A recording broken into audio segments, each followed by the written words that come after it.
CJPF. C'est juste pour le fun. Salut, ici France D'Amour et bienvenue au Fil Conducteur. Aujourd'hui, l'homme derrière le succès de Marie-Mé et beaucoup d'autres, l'incroyable Fred Saint-Gelais. Hey, quel bonheur aujourd'hui de recevoir un multi-instrumentiste, super talent, réel, producteur, talent. Moi, merci beaucoup, Fred, vraiment. Ça me fait le plus grand plaisir. Je capote ma vie de t'avoir parce que les gens le public, là, Madame Tout-le-Monde t'ont connu avec parce que Marie-Mé, t'étais dans la lumière de Marie-Mé, mais t'as un CV assez impressionnant, là. Écoute, c'est hallucinant. Anglais, français, musicien, chanteur, compositeur. C'est hallucinant ton CV. Puis je me dis, mettons un jeune qui commence, là, lui, comment il doit se dire, comment je peux faire pour être, comment qu'on fait pour être Fred Saint-Gelais? Comment... Il y en a plein d'autres qui font ce que je fais, puis c'est vrai ce que tu dis, c'est que j'ai eu la lumière sur moi par l'entremise de beaucoup de Marie-Mé, parce qu'évidemment on était ensemble, mais j'ai eu aussi la chance de travailler avec des artistes qui m'ont souvent nommé. C'est niaiseux, là, mais la façon dont je travaille, c'est que je suis souvent seul avec l'artiste en studio. Puis bon, je vais écrire les chansons avec l'artiste, je vais jouer la plupart des instruments, je vais faire les arrangements, le mixage, la programmation. C'est moi qui est avec l'artiste quand on enregistre les voix. Et puis, enregistrer des voix avec un chanteur, c'est un des moments les plus intimes que tu peux partager avec quelqu'un qui n'est pas ta blonde. Là. C'est vrai. Parce que il faut, pour l'artiste, il se met dans une position extrêmement vulnérable. Puis toi, tu es seul dans la pièce avec l'artiste. Donc, c'est sûr que, de par la façon dont je travaille, j'ai développé des liens étroits avec les artistes qui font qu'ils finissent par souvent me nommer. Pas parce que je suis meilleur que les autres réalisateurs, mais je passe peut-être plus de temps avec l'artiste que le réalisateur typique, habituellement. Alors que là, bon, il y a des ingénieurs qui rentrent en ligne de compte, il y a des musiciens, ça se fait dans un studio, 2-3 studios, ainsi de suite. Quand c'est le temps du mixage, mais là, l'artiste est avec le gars qui fait le mix, puis ainsi de suite. Mais moi, je passe beaucoup de temps avec l'artiste, donc il me nomme beaucoup, mais je pense pas que ce que je fais, c'est plus extraordinaire que les autres réalisateurs. Ben, moi, je trouve, là, mais...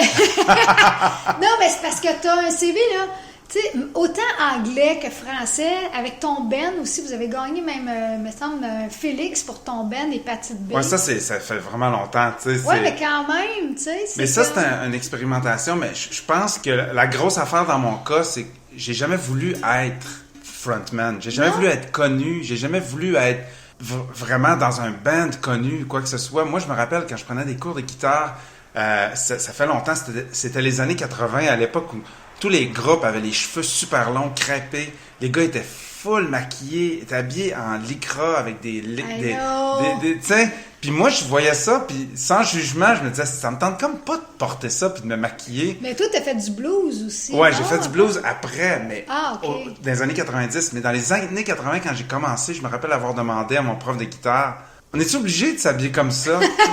Puis je me rappelle, j'avais vraiment l'inquiétude quand j'allais devenir un guitariste professionnel dans un groupe, j'allais être obligé de me maquiller, puis ça me tentait pas. Puis à un moment donné, je me rappelle d'avoir regardé dans les pochettes d'albums, je voyais toujours, réalisé par, produced by, puis je voyais tout le temps le nom d'un gars qu'on connaissait pas, qui était pas dans le band, mais qui était là partout, puis qui jouait des instruments sur l'album, puis qui coécrivait des chansons, puis des fois qui écrivait toutes les chansons comme un peu John Mutt Lange faisait avec Def Leppard. Puis à un moment donné, je demande à mon professeur de guitare, Martin Larose, qui est un guitariste incroyable du Saguenay, qui est encore actif d'ailleurs, il y a des albums puis tout. Je lui demande, c'est qui ça, produced by? Puis c'est là qu'il m'a expliqué, le réalisateur, c'est un musicien qui écrit des chansons, mais qui préfère être dans l'ombre. Souvent, c'est des musiciens un peu plus vieux qui ont été dans des groupes à l'époque, mais qui préfèrent le travail de studio puis qui aident les groupes puis les artistes à matérialiser leurs chansons. C'est là qu'il y a eu un éclair dans ma tête. Ah ouais, c'est là que ça s'est passé. Ouais, je me suis dit, OK, fait que ça se peut de gagner sa vie à faire de la musique sans être obligé de se crêper les cheveux puis de porter du fluo. Puis du maquillage. Puis pour moi, ça a été vraiment déterminant. Puis j'étais en secondaire 4, je pense, ou en secondaire 3. J'étais vraiment jeune, puis j'ai continué à jouer dans des groupes parce que j'aime jouer de la guitare, mais à partir de ce moment-là, je savais que j'allais écrire des chansons puis être en studio avec les artistes, j'allais réaliser des disques. Wow. Fait que je suis pas... Alors que plusieurs réalisateurs, c'est des musiciens qui ont eu des carrières de musiciens puis qui sont devenus réalisateurs quand ils ont pris de l'âge, ou même des musiciens qui ont comme pas vraiment réussi à percer, mais qui avaient beaucoup de talent, qui se rabattent un peu sur la réalisation. Moi, c'était ça depuis le départ que je voulais faire. Ah, c'est quoi ton premier disque que t'as réalisé? Le premier disque que j'ai réalisé, c'est un album pour enfants. Ah ouais? Ouais, de Robert Langlois, que tu connais bien. Ben oui, puis il jouait avec Marimé ouais, d'ailleurs. Il joue avec Marimé, avec Bod Aktan. Il fait de la réalisation aujourd'hui. Il écrit des chansons. C'est un super musicien. Mais à l'époque, il étudiait en service de garde. Il a travaillé dans des garderies. Oh, wow. Vraiment pendant des années. Puis il a fait plusieurs albums pour enfants. Puis le premier album que j'ai réalisé, qui a été imprimé puis qui a été en vente dans les magasins, c'est un album pour enfants avec Robert Langlois. Ah ouais? C'est en quelle année ça? 93, 14. OK. Puis, comment tu trouves ça? Ben, tu sais, parce que la dernière fois que j'ai jasé avec toi, je t'ai trouvé... Parce que justement, tu es une personne cultivée, tu lis, tu t'intéresses à d'autres choses, puis tu es une personne très, très intéressante. Merci. Je voudrais être ton amie. C'est ma demande officielle. Accepté. Financièrement... je trouve ça difficile pour les nouveaux artistes. Là. Je me demande comment ils font pour arriver. Mais toi, tu as une simplicité volontaire, puis tu es un gars très organisé financièrement. Puis ça m'a beaucoup impressionné, parce que c'est pas tous les artistes, parce que moi, je te considère comme un artiste. C'est pas tous les artistes qui ont ce sens-là. T'as-tu toujours eu ça, ce sens-là, de savoir t'organiser, compter tes scènes, les placer? Ou t'as développé ça parce que tu t'es dit j'ai pas le choix, sans ça j'y arriverai pas? En fait, j'ai pas toujours eu ça c'est sûr et certain, au niveau des connaissances pour bien administrer puis bien faire fructifier l'argent. Ça, c'est très récent. Mais je viens d'une famille relativement pauvre, assez pauvre en fait. Puis ma mère, mes parents étaient divorcés, ma mère nous faisait vivre les 3 enfants avec un salaire de serveuse dans un resto. Puis... D'ailleurs, je tiens à dire, tu viens de Chibougamau. Oui, je suis né à Chibougamau. J'ai grandi à Chicoutimi, je viens de Chibougamau. Puis ma mère, elle était incroyable. Elle a réussi à nous faire vivre. Elle faisait, je sais pas, elle devait faire 15 000 $ par année maximum. Là, puis elle faisait vivre les 3 enfants. Puis comme je dis souvent, on n'était pas riches, mais... On n'a jamais manqué de bouffe, on n'a jamais manqué de linge, on n'avait pas du super beau linge, mais tu sais, on faisait pas rire de nous autres à l'école trop. En fait, quand je faisais rire de moi à l'école à cause de mon linge, c'était à cause de mon manque de goût. C'était pas parce que j'avais pas de linge, c'était juste parce que je choisissais mal. Mais, fait que tu sais, ça c'est sûr et certain que j'ai pas grandi avec l'exemple que l'argent il y en a en masse, puis que, tu sais, on n'a jamais fait de voyage, on n'avait jamais de voiture neuve, on n'a jamais eu de maison, on était toujours dans des petits appartements, puis... Fait que pour moi, c'était pas... un compromis, c'était pas comme... C'était normal de vivre dans un petit appartement puis de faire attention à l'argent qu'on dépense. Okay. Fait que c'est sûr que de ma mère, je tiens le côté un peu plus frugal, un peu plus économe. Mais quand j'ai commencé à en faire en musique, c'était déjà le début de Napster puis des chansons téléchargées gratuitement sur Internet. Ah oui, c'est vrai. Moi, l'ascension, c'est pas mon ascension, mais quand j'ai commencé à travailler puis à faire un peu de sous puis à gagner mieux ma vie avec la musique, c'est exactement au moment où on voyait que à l'horizon, il y avait du trouble qui s'en venait. Fait que moi, je me suis dit, OK, en ce moment, ça va bien, mais je peux pas prendre pour acquis que ça va continuer comme ça. Fait que pendant les années où je fais un peu de sous, je suis aussi bien de pas m'énerver puis de pas tomber dans les grosses dépenses puis le gros char puis le gros appart. Tu savais déjà... Ouais. Ah, wow! Moi, je le voyais ça, qu'on était dans le trouble puis que les ventes de disques... allait jamais se remettre de ça parce que c'est impossible de contrôler cette technologie-là. Puis je me rappelle à l'époque d'avoir une conversation avec quelqu'un dans une compagnie de disques qui ne me croyait pas, mais je disais que un jour, la musique, ça va être comme les peintres aujourd'hui. Il y a eu une époque avant la photographie qu'il y avait beaucoup de peintres qui travaillaient puis qui gagnaient leur vie avec la peinture, parce que si tu voulais avoir un portrait de ta face, il fallait que tu avoir un peintre. Mais je veux dire, à partir du moment où la photographie est arrivée, ben les peintres, ils ont graduellement commencé à perdre l'ouvrage, tu sais. Puis c'est arrivé aussi au maréchal Ferrand qui changeait les fers à cheval, puis qui construisait des chariots. Je veux dire, c'est pas la première fois qu'il y a une industrie qui se voit interrompue puis qui disparaît. Fait que moi, je pense qu'il y a un moment donné où la majorité de la musique va être faite par des gens qui gagnent leur vie avec autre chose. Puis commercialisent leur musique pour le fun. Puis je pense pas que ça va être une mauvaise chose pour l'art en tant que tel. Il va y avoir beaucoup de moins de monde qui font de la musique à numéro, puis de la musique qui copie les autres chansons, puis parce que ça ne donnera rien, parce qu'il n'y aura pas tant d'argent à faire avec ça. Ouais. Mais les shows, je suis pas sûre. Les spectacles, il y aura jamais un téléphone, une télé qui va remplacer l'expérience quand tu es dans un show avec des milliers de personnes puis tu vis un moment. Ouais, ben, ça, c'est dur à remplacer. Ça, je suis d'accord, mais ça veut pas dire que tu es obligé d'avoir des grosses vedettes pour avoir des shows. Je pense tout le temps qu'il y a des gens qui vont continuer à faire des shows. Mais dans ma tête, gagner ta vie en jouant dans un band de cover ou en faisant des spectacles, c'est pas la même affaire que gagner ta vie en écrivant des chansons. Ça, je parle surtout de gagner sa vie en écrivant des chansons. Ah oui, ok, je comprends. Il y a un moment donné où ça va être très rare les gens qui vont pouvoir gagner leur vie en faisant ça. C'est vrai. Moi, je le vois déjà. À l'époque, il y a même pas 10 ans, si j'écrivais des chansons pour Marc Dupré, puis on avait besoin d'un texte, on envoyait un email à 4 personnes, puis tout le monde se garochait pour écrire un texte.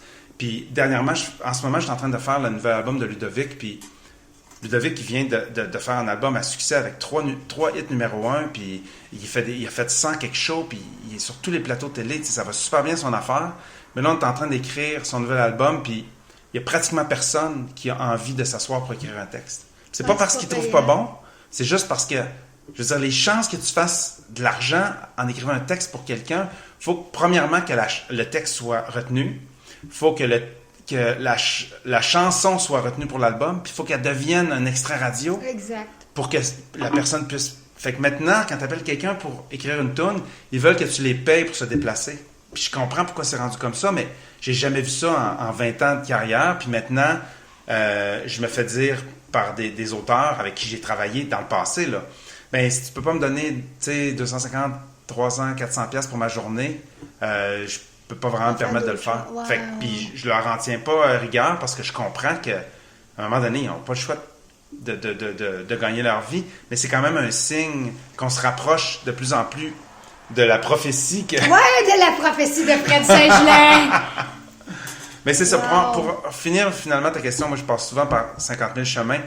Fait que j'ai été assez économe, puis j'ai été chanceux d'avoir de plus en plus d'ouvrages, puis de faire des albums, puis des chansons qui marchent à la radio, puis... D'être toujours en demande aussi, si tu voulais, là. Ben c'est ça, tu sais, fait que pendant toutes ces années-là, j'ai continué à travailler, mais j'ai continué toujours à remarquer les ventes de disques qui déclinaient d'année en année. Puis je le voyais, tu sais, avec Marie-Mé, je pouvais quand même charger cher pour la réalisation des albums parce que chaque album vendait quasiment 100 000 copies, fait que la compagnie de disques, elle peut pas t'offrir moins pour le prochain. Ouais, mais je faisais des albums avec tous les autres artistes qui, eux, vendaient de moins en moins de disques, puis j'étais obligé de charger de moins en moins cher. Ce qui fait qu'en 2019, je charge moins cher après, je sais pas, 50 numéro 1 que je chargeais que personne ne me connaissait en 2002. Wow! Je charge moins cher maintenant pour réaliser une chanson qu'au début de ma carrière. Wow! Puis ça, c'est sans tenir compte de l'inflation en plus. Fait que c'est complètement ridicule. Ouais. Je veux dire, on n'est pas loin du moment où ça me donnera plus grand-chose de faire ça de la façon dont je le fais. C'est sûr que dans mon cas, c'est sûr qu'il y a des réalisateurs qui font un album en 3 semaines parce qu'ils vont réaliser un band qui ont déjà leurs chansons puis qui ont déjà pratiqué leur tune. Ils arrivent en studio, ils enregistrent tout, puis ils font les voix, puis ils font le mix, puis c'est fini. Mais moi, la raison pourquoi les gens m'appellent, c'est pour coécrire les chansons, puis pour faire les arrangements, puis tu sais, pendant le temps que je fais un album de Ludovic, je suis dans un band avec Ludovic. Là. Ouais, c'est Puis ça. j'écris des chansons avec lui, puis j'en écris 25 pour qu'on en ait 12, tu sais. Ouais. Puis je les écris, puis je suis pas payé pour les écrire, les tunes. I know. Je vais te payer comme n'importe qui écrit une chanson sur l'album de n'importe qui. Fait que les 12 chansons que j'aurai écrites qui ne se retrouveront pas sur l'album, je ne veux pas dire que c'est du temps perdu, mais c'est du chemin un chemin par lequel il faut que je passe pour Oui, être c'est le sûr d'avoir temps 12 que bonnes ça tunes. prend pour faire 12 tunes. Ah Ouais. oui. Ben, c'est drôle parce que tu me sais, là, je suis en train de faire un album, puis la personne, elle me dit combien tu vas mettre d'albums, je pense, de chansons sur mon prochain. Je dis, je pense que je vais en mettre 9. Il dit, oh non, faut se mettre 12 tunes. J'ai dit, ça donne rien. J'ai les 12 tunes. Ouais. Je n'ai écrit 25, je peux en mettre 12, mais je vois pas l'intérêt de mettre ces 3 tunes-là. Pour moi, sont pas de niveau. Les 9 premières sont écœurantes. Je peux les jouer en show, il n'y a pas de problème. La 10e, Ouais, je comprends. fait que ça donne quoi de sortir des albums de 12 tunes s'il y en a 3 qui sont pas bonnes? Exactement. Mais c'est pour ça qu'on voit de plus en plus de EP aussi. Oui! Des albums de 3, 4, 5 tunes. Puis les artistes, une façon de pouvoir garder tes fans engagés, Ouais. puis donner du jus à tes fans sans te mettre dans les frais d'aller en studio pour enregistrer 12 chansons. Mais non, Puis chaque tune, c'est quasiment... C'est combien on dirait? C'est quasiment 4000 tonnes, 4000 $, une tonne. Ouais.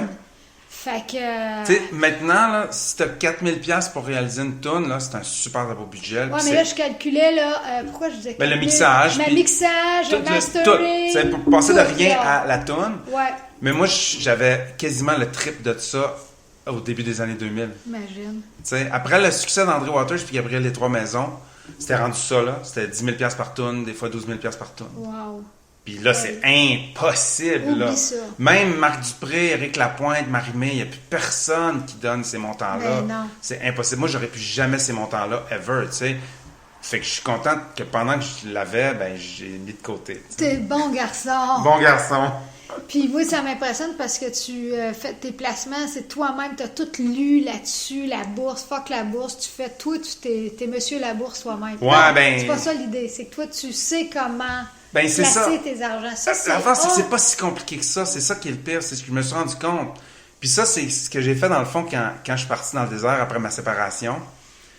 Moi, je suis quelqu'un qui tient pas en place quand même. T'sais. J'étais vraiment tanné de faire de la musique parce que là, j'en avais fait les 2-3 dernières années avec Marie-Mé. Je le faisais à reculons. Je l'ai fait. Je l'ai quand même bien fait. Je pense que je l'ai peut-être même mieux fait parce que je le faisais à reculons parce que j'avais peur d'être moins bon parce que ça me tentait moins. Fait que je mettais encore plus d'efforts. Ah ouais. Mais quand j'ai tiré la plug, là, je me suis retrouvé dans ma roulotte, vraiment à Joshua Tree, là, dans le milieu du désert. Je me suis dit, OK, qu'est-ce que je fais? T'sais? Puis il y avait quelque chose sur ma to-do list, c'était... Il fallait que je trouve une façon de faire durer mon cash. Parce que là, j'avais mis beaucoup d'argent de côté, mais il n'était pas investi de façon judicieuse. Là. Il était entre les mains là, à bas risque là, de une madame à la Banque Royale. Là, Fait que j'ai acheté une pile de livres. Puis pendant plusieurs mois, j'ai lu ça, puis je me suis éduqué là-dessus, puis j'ai repris le contrôle de mes investissements après ça. Fait que, Tu sais, c'est ça, c'est là que tu vois, puis on le dit souvent, l'éducation, c'est ça la richesse. La Ben, vraie c'est richesse, sûr. c'est de s'éduquer. C'est pour ça que je te dis que la responsabilité que je ressens est plutôt envers la vie puis envers toutes les possibilités de la vie. Je veux dire, j'ai les moyens maintenant de pouvoir faire autre chose que de la musique 12 mois par année. Je peux-tu en profiter? Puis je peux-tu apprendre une autre langue, puis voyager, puis faire de la plongée sous-marine, puis lire sur des sujets, puis avoir des conversations, puis venir au podcast de France d'Amour. Yes, sir! Au lieu d'éditer des voix, puis de faire des guitares acoustiques jusqu'à 2 heures du matin, tu sais. Ouais. Fait que c'est un peu ça, là, tu sais, pour rapper, je sens plus une responsabilité d'honorer ma vie, puis de faire le plus d'affaires que je peux, puis de vivre le plus d'expériences que je peux, puis de la rendre le plus riche en souvenirs possible. Sinon, c'est quoi? OK, je vais honorer mon talent de musicien, puis je vais vivre dans un studio jusqu'à temps que je fasse de l'arthrite. Ouais. Je vais avoir quoi à raconter? La même affaire en boucle. Ben, puis c'est pas juste ça, c'est humainement, faut que toi, tu sentes que tu avances, que tu évolues, que tu grandis en tant qu'être humain, parce qu'à un moment donné, tu sais, c'est ça, l'ennui, c'est la pire des choses. C'est la pire là. des choses, puis surtout pour un artiste. Ah ouais. Ta raison d'être en tant qu'artiste, c'est d'exprimer quelque chose, puis d'exprimer des sentiments. Mais comment peux-tu sentir quoi que ce soit si tu vis aucune expérience nouvelle, jamais? Je veux dire, je suis en sécurité dans mon studio à écrire des chansons, je suis dans ma zone de confort. Je sais comment communiquer avec un artiste, je sais comment créer avec un artiste, comment mettre un artiste à l'aise, comment construire une chanson, le fun à écouter, qui va rester dans la tête. Mais si je fais que ça, je m'isole des expériences externes qui vont ultimement nourrir mon art. Ben, parlant de ça, d'ailleurs, c'est quoi en ce moment ton trip? Je sais que tu voyages, je sais que tu as une nouvelle copine qui est en danse, mais qu'est-ce que tu as qui te stimule à part la musique en ce moment? En ce moment, c'est drôle, je À part lis- l'amour, si tu veux parler de l'amour, c'est bien correct, l'amour, c'est très, très stimulant, là. Ça, c'est stimulant, mais on est tous au courant de comment ça fonctionne. Ouais, on le sait tout. Au niveau de la sérotonine. Cela dit, je suis vraiment en amour. Ah, vous êtes beaux à voir les deux, là. Tabarnak, Merci. c'est beau. Elle est belle, ta blonde, puis elle est intéressante, puis elle a une vie fascinante, elle aussi, Elle est là. complètement incroyable. Puis, on va se dire les vraies affaires, un danseur qui gagne sa vie, c'est rare, là. C'est vraiment T'es rare. tombé sur une des rares. Là. Ouais, je sais. Elle gagne super bien sa vie. Puis des fois, je me surprends de travailler avec des artistes qui me disent là, je veux pas parler d'amour. Puis tu sais, c'est bien correct, il y a plein d'autres sujets importants. Puis il y a plein de chansons Oui, incroyables mais qui ça parlent d'autres revient choses. toujours à l'amour, parce que t'as pas juste l'amour, le conjoint, t'as l'amour de ta famille, l'amitié, c'est toutes c'est- ces c'est formes le- d'amour, le c'est le respect de l'autre, c'est une sentiment. forme d'amour, l'entraide, tout revient à ça tout le temps. C'est toujours la raison pour laquelle on veut s'exprimer, puis on veut partager. Sinon, on fait juste mécaniquement traverser notre vie. S'il n'y a pas l'émotion qui vient propulser le désir, propulser l'envie d'aller plus loin, l'envie d'impressionner, l'envie de s'occuper de quelqu'un, c'est une mission, puis ça nous prend une mission. Puis la meilleure mission, c'est d'aimer, parce que c'est le meilleur feeling, recevoir de l'amour. C'est une roue incroyable. Puis T'as-tu déjà eu dans ta vie, n'importe quand, depuis que t'es jeune, des périodes où tu t'es dit, moi, j'aimerais jamais, ou ça m'arrivera jamais, ou ça m'arrivera plus jamais? T'as-tu déjà passé par là, puis à chaque fois, c'est comme, je passe tout le temps par là, entre chaque relation. Ah oui? OK. La plupart du temps. Puis je trouve que c'est sain, parce que dans ma tête, l'amour l'amour romantique entre deux personnes, c'est pas la seule forme d'amour valide. C'est tout à Puis, fait, ouais. je pense même pas que c'est nécessaire de vivre ça. C'est magique, puis c'est magnifique, mais je suis entouré d'une famille incroyable, puis des amis incroyables. Puis moi, j'ai été élevé dans une famille où on se disait qu'on s'aimait. Puis on se montrait de l'amour, puis on se collait, puis on se serrait dans nos bras, puis avec mon père, puis avec ma mère, puis mon frère, ma soeur. Fait que je me suis toujours senti aimé. Fait que c'est de l'ouvrage en esti, pour vrai, l'amour romantique. Ça prend du temps. Ça prend du temps, puis ça donne beaucoup, mais ça prend beaucoup. Puis, dans ma tête, à moins que ce soit vraiment hell yes, c'est hell no. Ah, OK. Puis, j'ai... C'est all-in ou all-out? Ou all-out. Je suis pas capable, à longue échelle... C'est comme dans la musique, dans le fond, c'est comme toute ta vie. Ouais. Toi, t'es all-in ou ben... Moi, je suis all-in ou ça marche pas. Puis ça veut pas dire que j'ai pas essayé de me forcer des moments. Moi, ça fait presque 4 ans que je suis séparé. Puis, je veux dire, j'étais allé sur bien plus de dates dans ces 4 ans-là que dans les 40 ans avant. Là. OK. Je veux dire, maintenant, la technologie fait que... Ah ouais, je veux dire, t'es assis Tinder, chez vous, là. t'es sur Tinder, tu swipes, puis tu peux aller sur une date aujourd'hui, puis une autre demain, puis une autre après-demain, puis une autre... Je veux dire, dans ma vie, dans ma jeunesse, c'était pas comme ça, là. Je veux dire, tu rencontrais des gens de façon organique, puis t'étais pas exposé à autant de choix, tu sais. Ouais. Fait que j'ai comme essayé de me convaincre quand même dans les 4 dernières années. J'ai rencontré des gens merveilleux, puis que sur papier, il n'y avait aucune raison pourquoi je pouvais pas tomber amoureux ou je pouvais pas avoir une relation durable puis satisfaisante avec ces femmes-là, mais il fallait que je me rende à l'évidence après un certain temps que ça se passerait pas, tu sais. Puis j'acceptais un peu que peut-être que cette espèce de sentiment naïf-là que j'ai vécu plus jeune, plusieurs fois, ne reviendrait pas, puis j'étais comme correct avec ça. Ah, wow, OK. Ouais, j'étais correct avec ça parce que... Ça, c'est génial. Puis ça, je trouve qu'il y a beaucoup de filles, parce que moi, je suis entourée de filles célibataires, mais vraiment des filles fantastiques. Mais il y a beaucoup de mes amies de filles qui sont très peinées à l'idée qu'ils retomberont plus en amour. Cette idée-là, les gèle, ça les rend malheureuses. Alors que moi, tu vois, ça fait 3 ans que je suis célibataire, puis c'est comme, je suis capable de vivre avec cette idée-là que c'est peut-être terminé, ben ça va être ça. Mais moi, j'ai tellement d'amour de mes amis, de ma famille, tu sais, je suis pas en manque d'amour. Mais c'est pas tout le monde qui peut dealer avec l'idée. Fait que ça, c'est bon que Ouais, toi, c'est vrai que c'est pas tout le monde. Il y a des gens qui ont besoin de quelqu'un c'est présent. ça. Puis je Puis respecte souvent, ça. souvent, on a tendance à dire que les gars sont de même, mais là, tu as la preuve que non, là. Moi, je peux pas me contenter. Je deviens rapidement...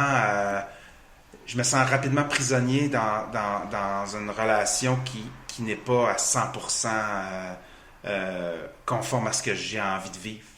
Fait que j'aime mieux tirer la plug dans ce temps-là puis attendre. Ah ouais, c'est l'intégrité personnelle. Ouais, puis Kim, elle a eu plein de chums dans les dernières années, mais plein de dates là, qui ont comme pas vraiment fonctionné non plus. Puis elle était pareille, tu sais, elle attendait vraiment qu'il y ait quelque chose qui se passe, puis elle a pas décidé de dire, bon, ben lui, il est fin, puis je suis bien avec, je vais rester avec lui, puis je vais c'est faire ça des qui est ça. compromis. Ouais, je pense que je peux pas faire de compromis là-dessus, c'est un peu comme faire des compromis sur une toune. Si t'es pas content du texte de la toune, tu peux pas dire, c'est correct de même.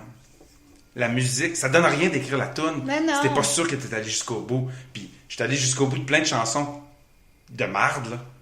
Mais j'ai fait de mon mieux. Ouais, c'est fait ça. au moins, j'ai le sentiment du devoir accompli que je me suis pas désisté. Je me suis pas contenté de moins. Je me suis pas contenté de moins que l'idéal. Puis l'idéal, c'est... Ça, c'est relatif. C'est ton idéal. Oui, c'est relatif. Ton idéal. Puis même dans le... Je veux dire, moi, je suis pas parfait, puis j'aimerais rencontrer une femme parfaite non plus, mais c'est le sentiment idéal. C'est ça. C'est pas la personne idéale, c'est le sentiment idéal. Puis je fais beaucoup de parallèles avec l'art parce que j'ai de la misère à dissocier l'amour puis l'art. Dans ma tête, c'est dans la même vibe. Ouais. Il y a quelque chose de la beauté, l'esthétisme, la musique, l'amour, c'est tout dans la même zone, cette affaire-là. Ouais, là. c'est dans le même département. C'est dans le même département. C'est dans le même ministère. Ah oui, exact. Non, mais c'est vrai. C'est Absolument. vrai, ça. Tu sais, comme le sentiment... Tu sais, quand ta chanson est bonne, il y a le côté enivrant, grisant, de faire de la musique, de sentir de l'accomplissement. Ça ressemble à de l'amour, ça. Ouais, je suis d'accord. C'est ça, moi, je compare. Souvent, quand t'as pas d'amoureux dans ta vie, tu sublimes à travers l'art. Souvent, les artistes vont déployer leur talent. Tu sais, il y en a qui disent qu'ils composent beaucoup quand ils sont tristes, mais c'est ça. Mais moi, ça marche pas. Par exemple, quand je suis triste, ça marche pas vraiment. Moi, non. Faut que j'aille bien. Là. Parce que quand je suis triste, j'ai juste le goût de manger des chips. Ouais, mais t'es France d'amour, on est habitué de recevoir. C'est tellement lumineux. Ouais, c'est Même ça. quand tu faisais puis que tu fais encore des tunes plus rock avec des grosses guitares, il y a une lumière, puis je pense que ton art est alimenté par ça plutôt que par la noirceur. Ah, complètement. Ben, j'ai de la noirceur en dedans de moi, mais je puise pas là, tu sais. Tu la vis pas à travers la musique. Non. Puis ma noirceur, je la nourris pas non plus parce qu'elle m'apporte rien à faire. Il y a rien de bon à faire avec ça. Je comprends. Moi, tu sais, puis l'amour, j'ai pas d'amoureux, mais j'ai beaucoup d'amour pour l'humanité, les gens, mes amis. Fait que cet amour-là ressort dans les chansons, tu sais. Exactement. Mais c'est tellement beau. Moi, ce qui est bizarre, c'est que j'écris plus vraiment de chansons spontanément, comme quand j'étais plus jeune.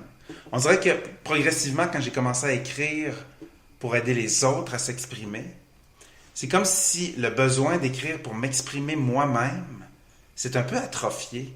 Puis ça me dérange pas parce que je m'exprime plutôt en conversation, one-on-one.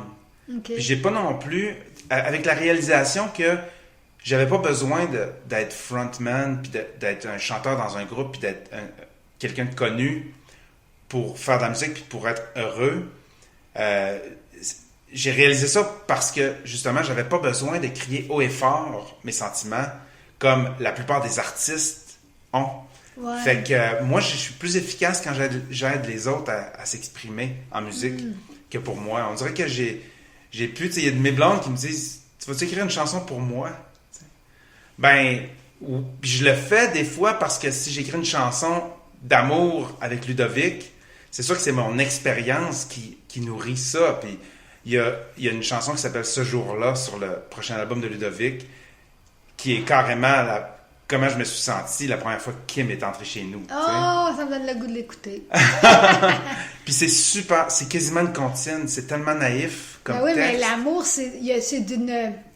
Moi, je trouve la beauté, là, la grande beauté, l'amour, il y a une simplicité, il y a quelque chose d'enfantin, justement. Oui, une pureté. Une pureté, c'est plus ouais. ça, le mot. Ben, c'est une simplicité pure, vraiment, tu sais.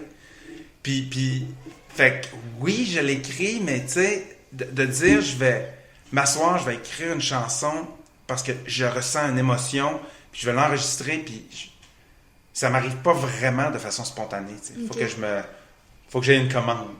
Ah ben, je te comprends là-dessus, moi ouais. aussi. On dirait que j'ai assez Tu sais, là, je vais sortir mon 13e album de musique originale. On dirait que j'ai C'est- assez dit, ouais. On dirait que j'ai assez dit. J'ai comme.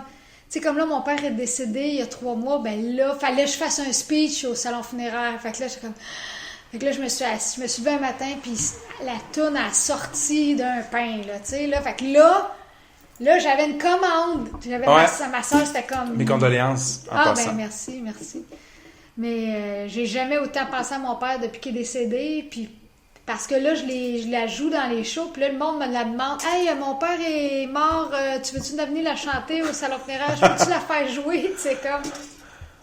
J'ai réussi à parler de la mort d'une façon positive, tu sais. Hey, c'est tellement tough, ça. C'est tough, mais je te le dis, j'ai réussi à le faire grâce à mon père, là, tu sais. Moi, j'ai hâte d'entendre la chanson. J'ai écrit une chanson sur la mort dans ma vie, puis encore à ce jour, je pense que c'est la meilleure chanson que j'ai écrite. Ah ouais? Ouais. Puis c'est le premier album de Marie-Mé. J'avais écrit il y a des années, là, plusieurs années avant de rencontrer Marie-Mé.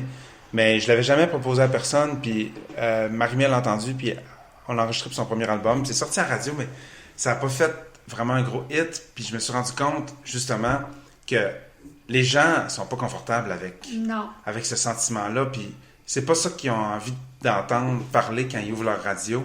Fait que le faire de façon lumineuse puis de façon positive, je pense que c'est la clé. Fait que je suis vraiment intrigué par... Ouais. Fait que t'as commencé à jouer des nouvelles chansons. Ah oui. Puis moi, le nouvel album, comme les radios sont plus sur la relève ou des classiques rock, ou tu sais, en fait, je me suis dit, faut que je fasse un album en pensant qu'il jouera pas à radio. Ouais, je comprends. Mais Fait- que là, en show, ça va En show être... live, première shot, ça marche. Puis à date, c'est ça qui se passe.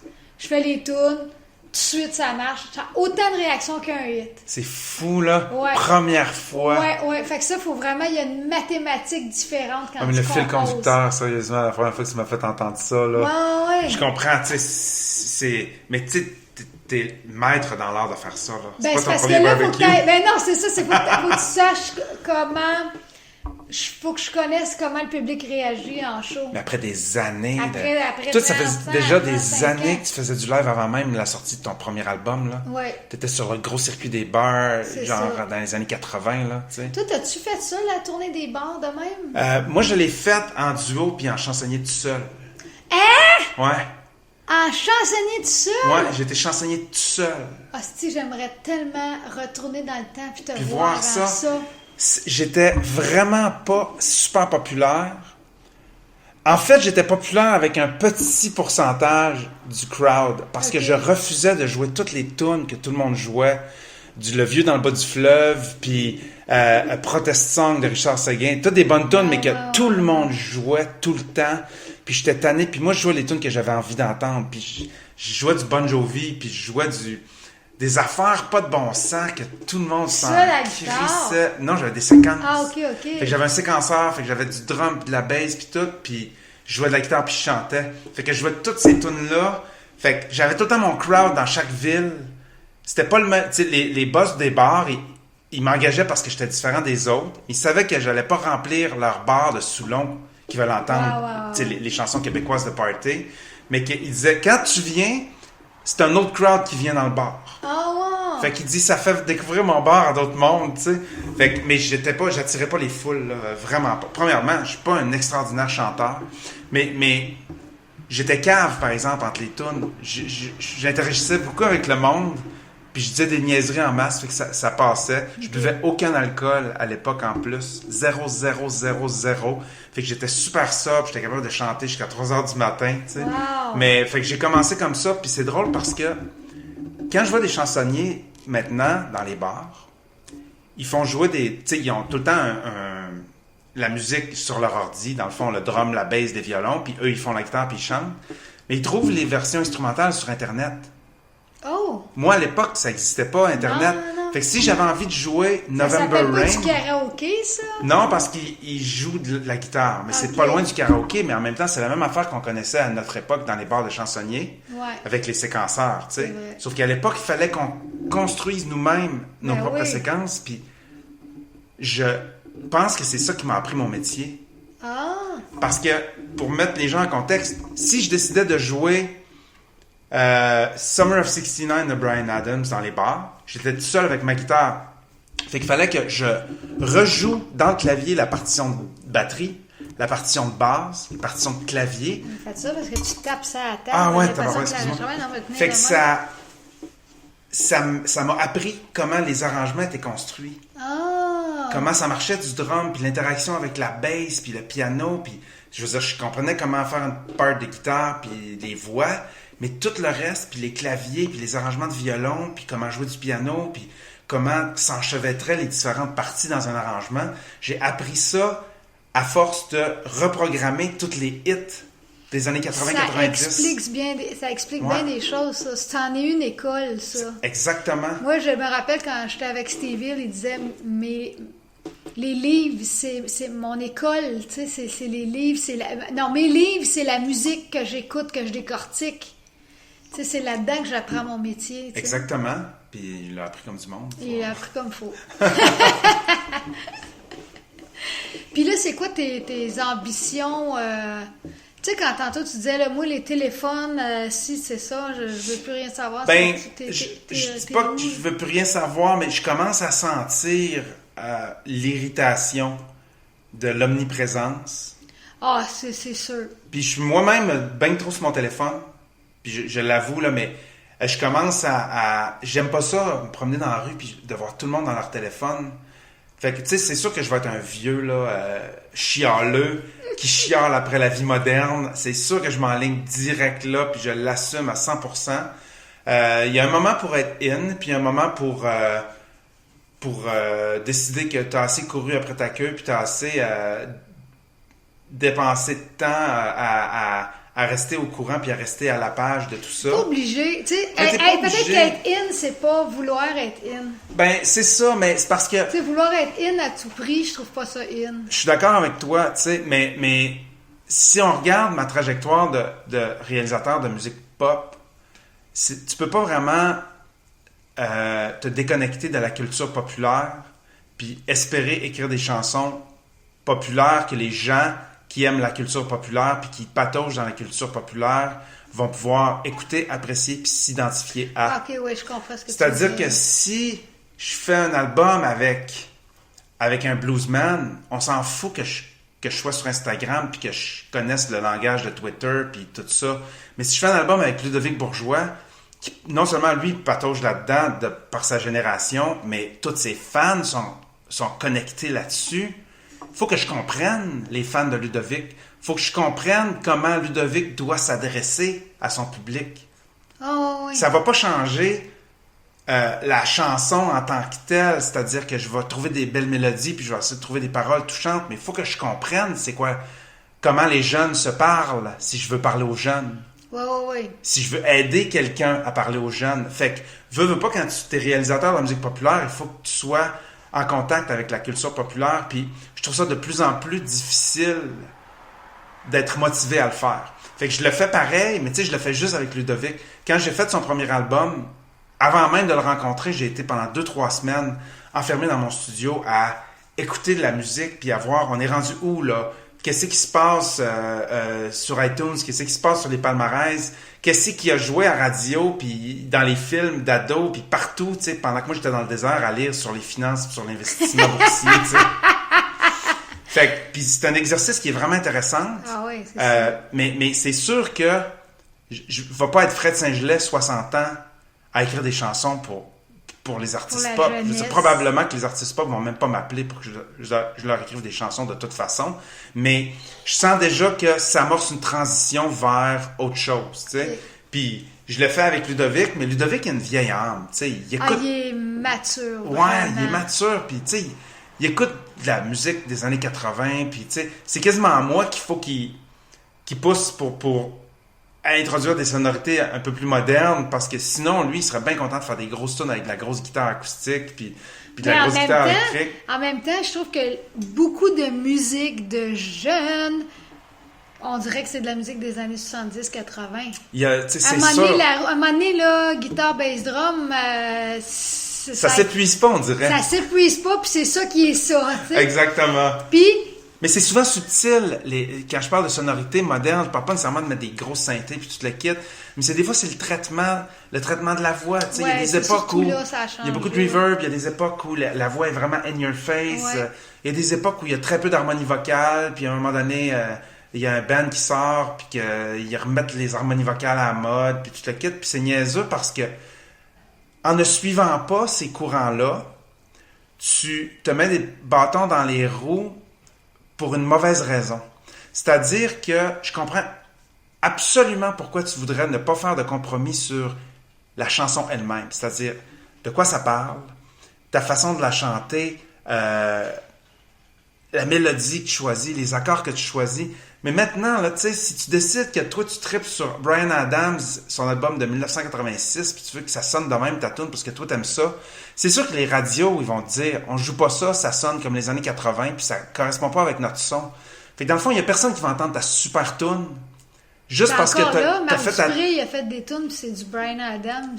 Mais oui, mais non, parce que sa voix, puis l'écriture, pareil. oui, sauf que si t'écoutais, tu sais, pour en avoir réalisé une grosse batch, c'est pas ça qu'on écoutait comme référence sonore. Ah, c'est à cause de sa voix, peut-être. C'est sa voix, tu sais. Ça, okay. Mais si t'écoutes, tu sais, l'album Entre deux mondes, qu'est-ce qu'on écoutait? On écoutait Keane, on écoutait The Script, on écoutait Coldplay, on écoutait Maroon 5, on écoutait plein de bands qui, s'ils avaient vécu dans les années 80, ils auraient fait de la musique comme Bryan Adams parce qu'ils ont la même sensibilité mélodique, exact. Ils ont le même sens du build-up, puis de la progression, puis du crescendo, mais les sonorités en tant que telles, c'était des sonorités vraiment de l'époque où l'album est sorti. Fait encore une fois, c'est la voix de Marc, puis c'est côté mélodiquement, t'entends les influences des années 80, mais il faut toujours avoir des références modernes. C'est pas obligatoire, mais si ton but, c'est de rejoindre le plus grand nombre de personnes possible, puis de jouer dans les radios qui jouent aussi du Ed Sheeran, puis du Coldplay, puis du Katy Perry, tu peux pas ignorer la sonorité des stations dans lesquelles tu espères jouer. Surtout que, quand on y pense vraiment, c'est secondaire, là. Que ton son de snare est full de reverb, ou qu'il soit dry, ou même que ce soit un snare électronique, ou de la guitare acoustique ou bien un synthé, on s'en fout, là. C'est pas ça qui change la charge émotionnelle de la chanson. C'est ça. Puis ce qui est contenu dans la chanson qui va faire que la chanson va toucher les gens puis va faire que les gens vont s'identifier, c'est pas le son que tu as décidé d'utiliser, tu sais. C'est vraiment la performance vocale, la façon dont tu t'adresses aux gens puis qu'est-ce que tu leur dis. C'est sûr que c'est ça qui est le plus important, mais je trouve que le son, des fois, c'est une signature. Tu sais, je veux dire, Arcade Fire, quand ils sont arrivés, là, noyés tout dans le reverb, là, ça faisait longtemps qu'on n'avait pas entendu du reverb de même. Au début, c'était comme « what ?» Puis là, après ça, là, c'est revenu, le reverb est revenu, tu sais. Ouais, exactement. Puis, fait que tu sais, des fois, Mutt Lange, quand il est arrivé avec Def Leppard, là, la façon qu'il enregistrait, on l'entendait, il y avait sa signature au niveau du son, tu sais. Absolument. Mais je trouve qu'aujourd'hui, me semble, puis c'est la même affaire dans la mode vestimentaire, on dirait avant, me semble qu'avant, c'était une mode, puis tout le monde suivait. C'était vraiment, à cette heure, c'est très diversifié. Absolument. Il y a toutes sortes de styles, puis ça marche pareil. Mais c'est parce qu'il n'y a plus personne qui contrôle l'information puis les médias. C'est ça. À l'époque, là, je veux dire, quand j'ai grandi, j'avais Musique Plus. Fait que la seule affaire que j'entendais, les seuls artistes à lesquels j'étais exposé, c'était les artistes que le directeur musical de Musique Plus décidait d'inclure dans le répertoire. J'avais aucune façon de savoir qu'est-ce qui se faisait d'autre ailleurs. Fait que Musique Plus avait un son, puis il changeait de son entre 4-5 ans, puis c'était ça, tu sais. Puis maintenant, là, je veux dire, on a... Dans ton téléphone, tu as accès à toute la musique qui a jamais existé, de tous les pays. Le style. Fait que c'est sûr que ça donne un éventail plus large. Puis, il y a aussi le fait qu'une quantité d'informations supplémentaires fait que les gens ont une fenêtre d'attention beaucoup plus restreinte qu'avant. Ouais. Fait que les modes changent plus vite. Puis c'est une des raisons pourquoi c'est plus difficile de nos jours d'établir une signature. Moi, je me rappelle parce que mon idole de réalisateur, c'est John Mutt Lange, justement. C'est lui qui a fait, AC/DC à l'époque. Il a fait Def Leppard, tous les gros albums de Def Leppard, Shania Twain, il a travaillé avec Maroon 5, Lady Gaga. Il a vraiment fait des grosses affaires. Mais dans les années 80, il y a eu un 10-15 ans que tu entendais immédiatement quand c'est lui qui avait écrit / réalisé une tune. Tu le savais, il y avait sa signature. Mais même lui, il ne peut plus faire ça. J'ai écouté, je pense que c'est l'avant-dernier album de Muse. Puis je ne savais même pas que c'est lui qui l'avait réalisé. Parce que, encore une fois, tu peux plus te permettre maintenant d'établir un son puis de runner là-dessus pendant 10-15 ans. Non, c'est parce vrai. que 2 ans plus tard, c'est rendu totalement autre chose. Moi, je l'ai vécu à répétition avec Marie-Mé. J'ai comme eu l'espèce de privilège. Je sais pas si c'est un privilège, oui, mais c'est aussi une situation peu probable. C'est-à-dire être un auteur, compositeur, réalisateur pour le même artiste pendant 5 albums consécutifs. Quand même. Hein? Oui, c'est un privilège. C'est un privilège, mais c'est très peu commun comme situation. La plupart des réalisateurs refusent de faire ça. Ils vont faire un album ou 2 avec un artiste, mais par peur de se répéter puis de se retrouver dans une situation créative un peu stagnante, ils vont rarement faire plus que 1, 2, des fois 3 albums avec le même artiste. Fait qu'avec Marie-Mé, moi, j'ai vraiment vécu là, un paquet d'époques musicales, tu sais, puis on pouvait se permettre avec elle d'aller d'un bord puis de l'autre au niveau style de musique parce qu'elle avait une voix reconnaissable, puis elle avait pas une voix agressive. On pouvait faire des tunes avec de la grosse guitare comme Mentir ou Emmène-moi, tu sais. J'étais inspiré par Rammstein. Puis il y a personne qui s'en rendait compte, mais si tu mutes la voix d'Emmène-moi, c'est un gros beat industriel avec de la guitare aussi avec Rammstein, tu sais, mais avec sa voix hyper clean. Ça adoucit tout. Puis avec une mélodie super pop, on dirait qu'elle était capable de rendre n'importe quel style de musique. Fait que moi, j'en ai quand même profité en tant qu'auteur, compositeur et réalisateur parce que je pouvais faire n'importe quoi avec elle, puis ça marchait toujours. Mais il fallait quand même pas perdre de vue qu'elle jouait beaucoup à la radio, puis il fallait y penser quand même. Fait que si tu regardes le premier album qui est inspiré par le gros rock qui jouait à l'époque comme Evanescence, puis tout ça avec les grosses guitares tunées basses et ainsi de suite, versus le dernier album qui était beaucoup plus électro, on dirait quasiment pas la même artiste. Si c'était pas de sa voix puis de sa façon de rendre les mélodies, puis faut pas oublier qu'elle contribuait énormément mélodiquement parlant, puis au niveau des paroles, on écrivait vraiment les chansons à 2, fait il y avait toujours quand même un fil conducteur. King! Plug! Fait que, mais il fallait y penser, tu sais, je me rappelle, à tous les albums, c'est comme, OK, là, les grosses guitares comme Evanescence, là, c'est plus pantoute in, on est rendu où, comment je peux garder ça rock, puis énergique, puis dans ta face, puis attitude, sans nécessairement pouvoir me fier sur le poids des guitares, puis il fallait que je réinvente ça, puis il fallait que je me tienne toujours à la page. Les autres artistes dans ce style-là, ils s'en vont où, ils font quoi, puis tu veux pas copier les autres artistes. Fait que moi, ma façon de pas copier, c'est d'écouter tellement de nouvelles musiques que je ne sais plus d'où viennent mes idées. À un moment donné, ça fait juste arriver sa pop. Moi, je suis comme toi. J'écoute tellement de la musique. Quand je m'assieds pour composer une tune, j'ai de l'inspiration. Mais d'où ça vient, cette inspiration? Ça vient de quelque part. Ça vient de 1000 tunes que j'ai entendues mélangées ensemble. Exactement. Mais c'est comme ça que tu réussis à faire quelque chose d'original, tout en étant digestible par le commun des mortels. Parce que tu viens pas d'inventer des nouveaux accords avec un nouvel instrument, puis un nouveau, je veux dire, en 14-8. Tu sais, je veux dire, c'est... Non, puis il y a sûrement, si j'écoutais toutes les chansons du monde, il y a sûrement une tune dans le monde, peut-être en Afrique, que la mélodie ressemble à la mienne, là, à un moment donné, c'est sûr. C'est sûr.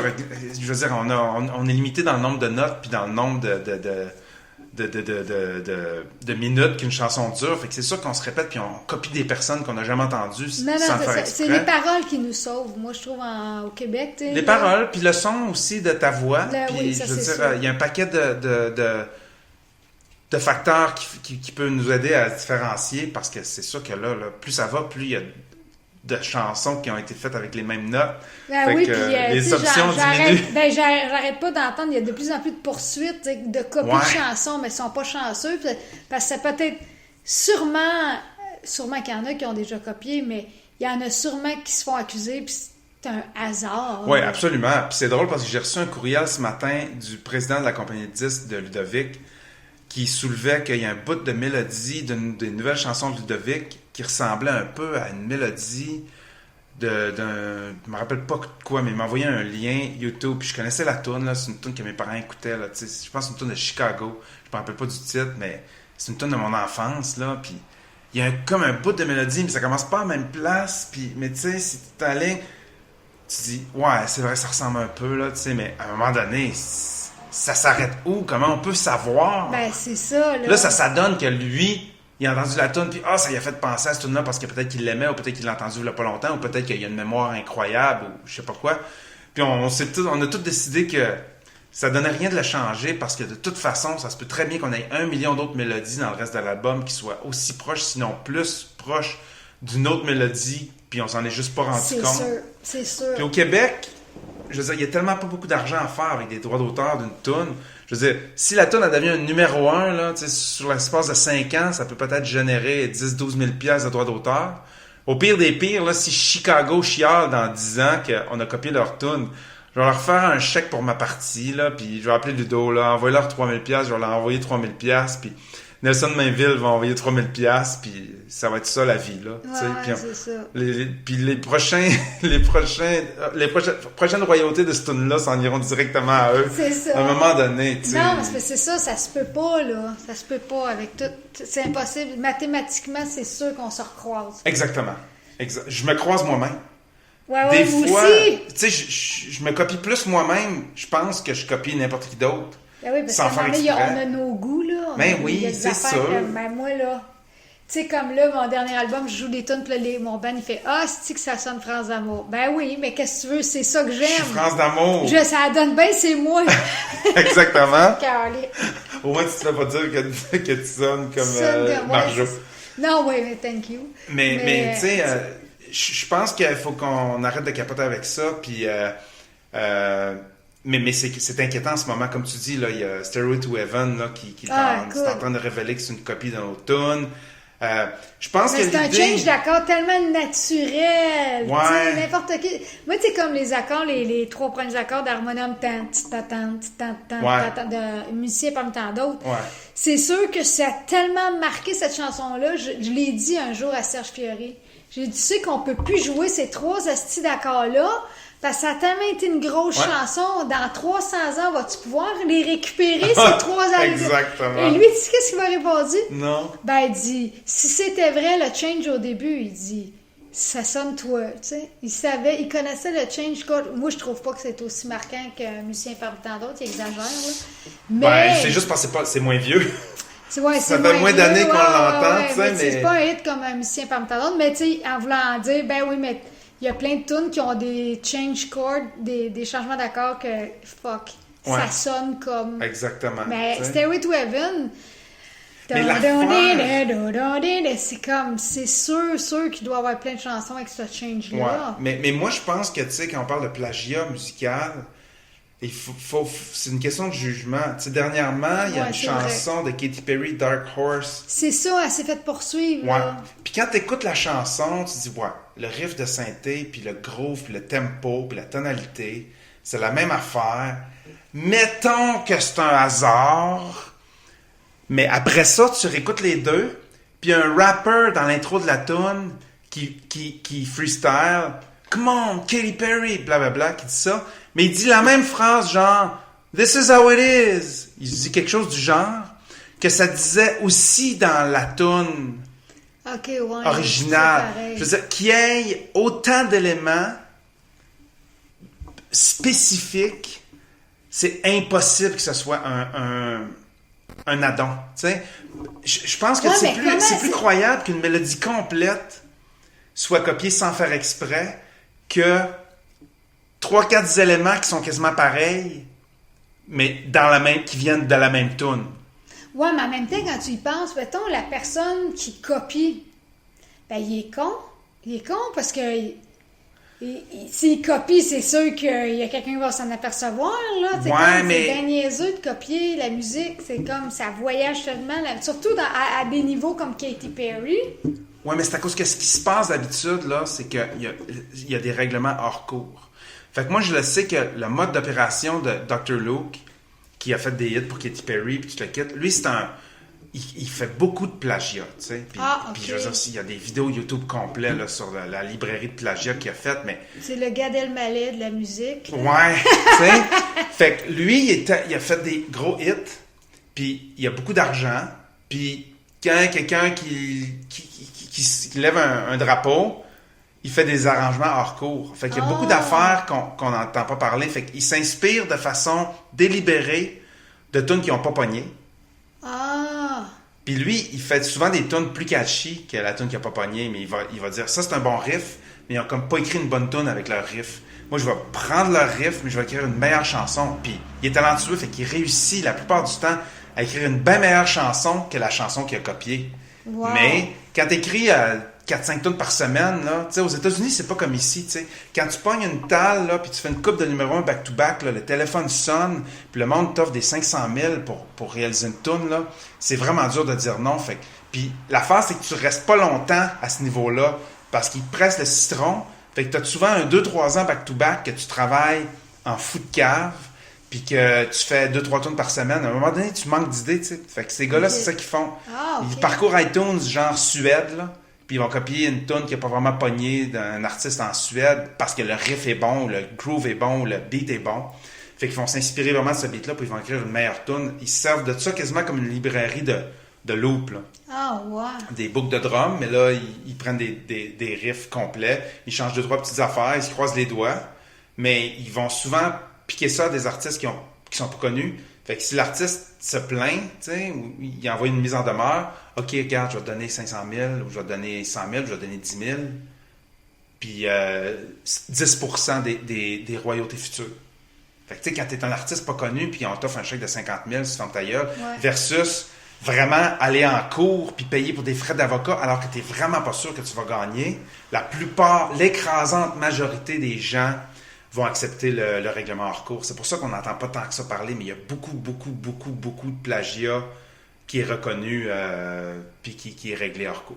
Wow! Ouais. Je savais même pas ça, tu vois. On est bien au Québec parce qu'on n'a pas cette pression-là, tu sais. Moi, je veux dire, à partir du moment où j'ai commencé à faire des hits, c'est sûr que le téléphone sonnait plus, mais il n'y a personne qui peut me donner 500 000. Ça me donnait rien de... Il y en a qui le font pareil, là, qui travaillent jusqu'à l'épuisement, là, mais moi, j'ai quand même trop travaillé, à mon avis, pendant une certaine période pour le input que j'avais. Tu sais, j'avais trop de output de tunes pour le input que j'avais, ne serait-ce que j'avais pas assez de conversation. Tu sais, je passais pas assez de temps avec mes amis, j'allais pas assez voir de films, je lisais pas assez de livres, tu sais, puis j'écrivais, tu sais. À un moment donné, j'ai passé proche de manquer d'idées, tu sais. Ça m'est pas arrivé, mais je pense que je suis passé proche. Tu sais. Ah ouais, hein? C'était le temps que je prenne un break. Chris, t'as une chance de pas acheter mes albums. Hey! J'ai entendu m'arriver chantant Amidal. Hey, ça fait combien de temps qu'on jase, nous autres, là? Je vais regarder ce qu'on... Gueule, là. Ben non, mais elle est magnifique, c'est magnifique. Attends, je vais aller voir parce que Ah, oui, on a dépassé notre heure. Ça fait 1h30, 1h23. Wow. Bon, ben, tabarnouche. Ben, ça finit bien le podcast, je trouve. C'est tellement intéressant, c'est tellement... on aurait pu parler encore 3 heures. Clairement. Moi, je parle un peu trop, tu sais, fait que si tu veux, tu peux m'enlever des bouts. Là. Non. mais en terminant, par exemple, as-tu des projets, à part Ludovic, puis d'être en amour? En ce moment, là, honnêtement, que tu veux-tu plugger de quoi? Y a-tu quelque chose que... Ben, non, moi, j'ai jamais rien à vendre. Puis j'aime vraiment ça de même. J'ai rien à vendre, puis... J'ai vraiment la chance encore d'avoir les gens qui m'appellent, puis j'ai une super relation avec Ludovic. J'ai eu un plaisir fou à faire son premier album.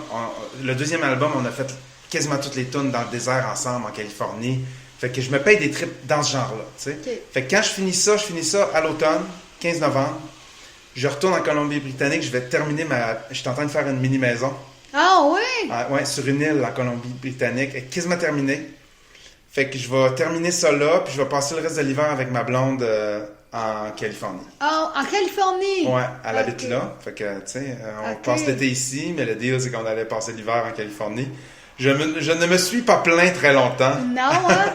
Fait que ça va être ça, mais je vais sûrement travailler. J'ai fait un EP métal avec un de mes amis. Ah, wow! Ouais, il y a 1 an ou 2 de ça, puis je pense qu'on va se remettre à l'écriture pour d'autres tunes métal, pour le fun de se défouler. Alright. Sinon, je me laisse... C'est ça, t'es sur Instagram, t'es sur Facebook. Si vous voulez avoir des nouvelles, si vous voulez parler avec Fred... Instagram, c'est la meilleure place. Instagram. Puis je me souhaite, moi, de faire de la musique avec toi un jour. Ah oui! Merci, Fred! Je t'aime. Moi Merci. aussi. Radio, juste pour le fun. CJPF